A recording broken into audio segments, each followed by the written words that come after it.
По основ договори за комунални услуги, Штипското јавно предпријатие Штип проект на граѓаните им должи цели 250.000 евра. Договорите се подпишувани во подолг период, но воглавно помеѓу 2006 и 2012 година.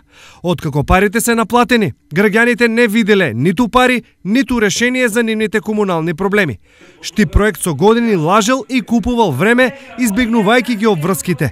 А во меѓувреме стапи законот за легализација, па граѓаните си ги легализира објектите за евро квадрат.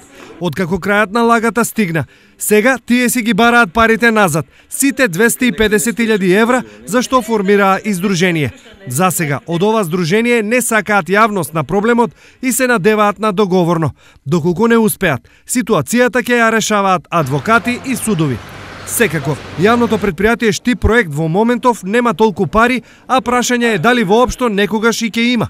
Десетината вработени плата земаат благодарение на парите од локалната самоуправа, а од пред неколку дена имаат и нов директор, откако за претходниот смената ја изнудија со петиција. Освен од граѓанското здружение, за овој проблем не сакаат да зборуваат ниту од Штип проект, ниту од локалната самоуправа на Штип, иако времето работи против нив.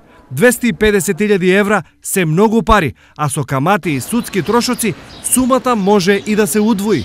Ова е само една од последиците за неодговорното директорување и раководење со Штип проект во периодот од 2006 до 2012 година. Од овие години се и некои пријави до антикорупцијска, но и изјави кај нотар за изнуди на еден од директорите во замена за решавањето на комуналните проблеми.